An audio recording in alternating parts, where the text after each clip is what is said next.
Hello from inside my spaceship. It's hard to know what to say right now. The purpose of these videos that I record every week is to share my life and my creative process with you. It feels inappropriate to post a video, to record a video without acknowledging the events of this week and what is happening right now. And yet, what do I say about it? What can I say? I wish I had words of great comfort or galvanizing words. I wish I had action steps that we can take. I don't. What I truly believe is that if there is a higher purpose to what we are all experiencing right now, that purpose is revelation for white people, not Black people or indigenous people in this country, but for white people to have the veils of illusion removed from our eyes so that we have the potential to make real change.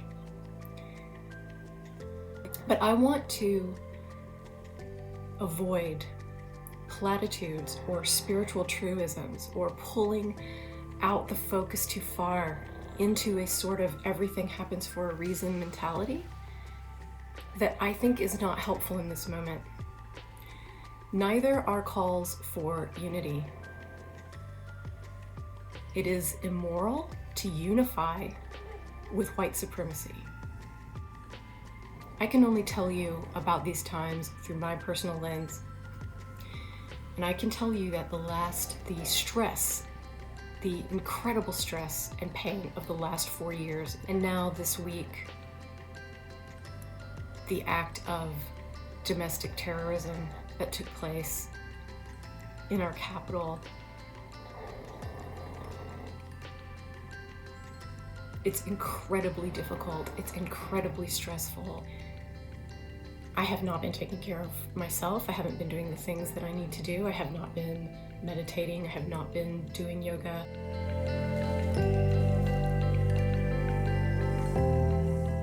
My name is Lori-Lyn. I'm a writer and a painter. Welcome to my studio. Welcome to my creative life. Because I'm sharing other things on my website, in these videos, on Instagram, things like fashion and other things. And I want to be clear about the fact that it's all in the mix. It's, I'm not turning my eye from this situation, and I'm not floating in the ethers, ignoring what's happening here in the physical at all. But I think if you look, I was thinking this morning, if you look through history and you look at the horrible things that people have endured, you will always find that in the midst of these horrible things, there is joy, there is laughter, there is love, there is frivolous, expansion into joy, always. And we can hold these things at the same time. We are large enough to hold these things at the same time. I can be deeply concerned about the overthrow of the government of this country and also watch something really fun on TV. I can be all of that at the same time. It's Monday morning. I guess I'm having a really hard time knowing what day it is and what time it is. Every morning I look at my Instagram archives and my Facebook memories. It's just kind of part of my little ritual in the morning. I see if there's anything I want to repost. I see if there's anything I want to delete or make private. And in doing that in the past few days, I can see that last year at this time, I was painting. I was at work creatively. And this year, I'm not. I am at work, but not painting right now. I have this gessoed canvas behind me. It's ready to go. I feel energies building around painting, but I've been really tired and I haven't had that inner spark or stamina that it takes to stand at the canvas and create. But I think it's a good thing, because I think that when I do start painting, there's gonna be a big shift, a big change in what shows up there, and that's exciting. Thinking about rituals, morning rituals. It's Monday right now. I already said that, I think. And Monday is my busiest day, but I have these rituals I do every morning. They are grounding, they're centering. I wake up pretty early, so I have time to do them. And a couple of things that got added into that mix, that morning mix, actually they got added into the evening mix, but they impact my morning. One is cleaning my kitchen every night. And second is choosing what I'm going to wear the next day and hanging it up, putting it out that night, the night before. The kitchen thing happened because our dishwasher broke in 2020, and if I don't wash all the dishes of the day, the kitchen just becomes unmanageable very quickly.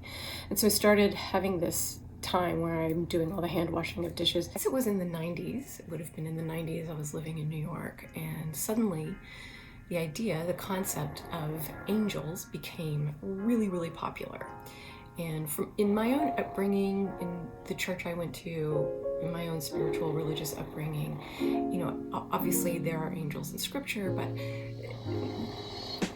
even if it was not directly taught, the impression that I had about angels was that they were metaphor, that this was metaphor.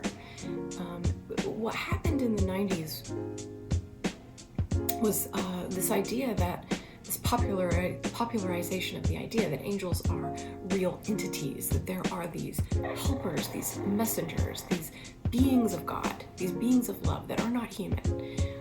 And we can call upon them, and they can actually do things in our lives.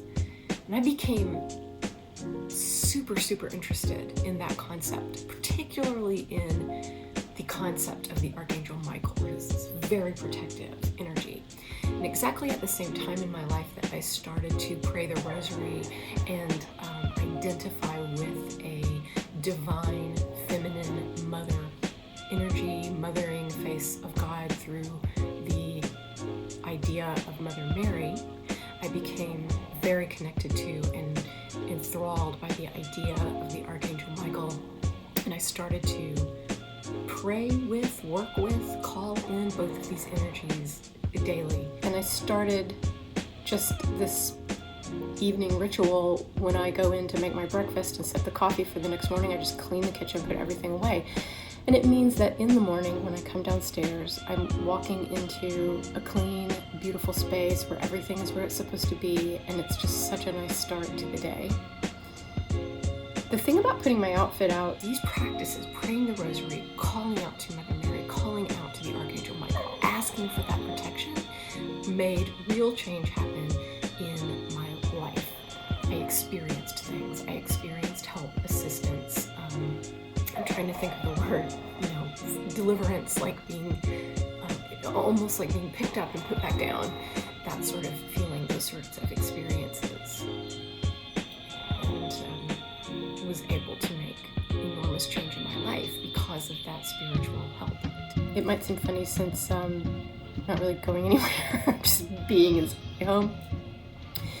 But for me personally, what I'm wearing, whether or not I've done my makeup, whether or not I've done anything to my hair, these things have a huge impact on how I feel and what I'm able to do during the day, whether I'm inside my house or not. So during the 2020 lockdown separation phase of things, I did get to a point where I was like, what's the point? I'm just wearing sweatpants and a t-shirt every day. I realized that was contributing to me not feeling well. And so I'm dressing for my workday. I'm dressing for my life, even though I'm not going anywhere. And putting that out the night before means that in the morning when I get up, it's there, it's ready. I don't have to go scrambling around looking for things, wondering where things are, figuring out what I should wear. It's hanging there and I put it on. Two little rituals that are helping me ease into this new year. When we start talking about spiritual help, angels or God or however we frame it, we very quickly come into a difficult theological question about why some people and not others, why some instances and not others. Why do we have these stories of people who pray for help and have angelic intervention, and some people pray for help and don't have that intervention? It's a very precarious, slippery little place to be, because sometimes the answers that we make up to that question become very moralistic. Like, some people deserve it and some people don't. Some people are vibrating on a particular level and some people aren't. I don't think any of that's true. I don't know why. And it's troubling. And probably because of that, to some extent. I kind of evolved away from thinking about angels so much. And it's not that I don't believe in them. I absolutely believe in them, and I know that I believe in them. But I don't know. I just kind of put that all to the side. And it's Wednesday, and I'm picking up groceries. I watched Dark Victory last night and thought, I'm going to go upstairs and wet set my hair. And so I pin curled my hair and slept on the pin curls. And when I took it down this morning, I looked like, pretty much like Bozo the Clown. So, wearing hats today. I was thinking about the anxiety that I have about what's happening in the country right now, and I started thinking about the Archangel Michael. And I just started asking for the Archangel Michael and legions of angels to surround the President-elect and the Vice President-elect, to surround the inauguration, to surround the Capitol, the White House, the country, or state capitals. On a soul level, I don't know what to do other than call in angelic help. Please help us. Please help us. Please surround Inauguration Day. Please surround this week, the upcoming couple of weeks, the upcoming years with protection. I don't have words of comfort today. I don't know what to say.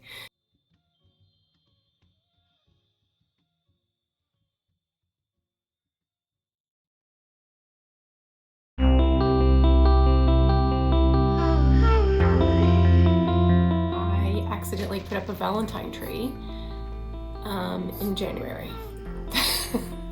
So I have this white Christmas tree. It was decorated. It's in my living room. It was decorated with blue and silver and white ornaments for Christmas. My plan this week was to take the ornaments off, leave the white lights on until Valentine's Day, and then decorate it for Valentine's Day.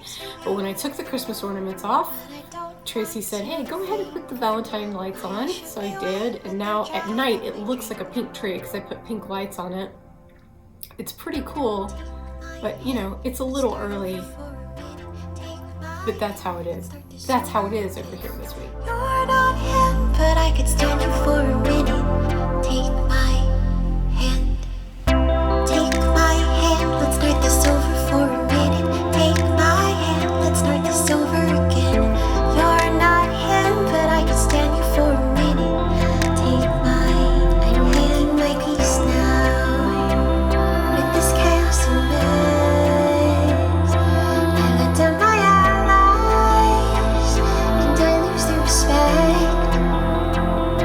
My head is light, and it won't stop ringing, because I'm starting to think. Lie down here, give me a minute to breathe. If you want to know more about me, my work, if you want to commission your personal prayer painting, you can find information about that on my website, Lori-Lyn.com. I'm rocking 2 Instagram accounts at the moment, Lori-Lyn Hurley Studio for my artwork, and Lori-Lyn Revamp for my vintage style journey. As always, thank you for being here.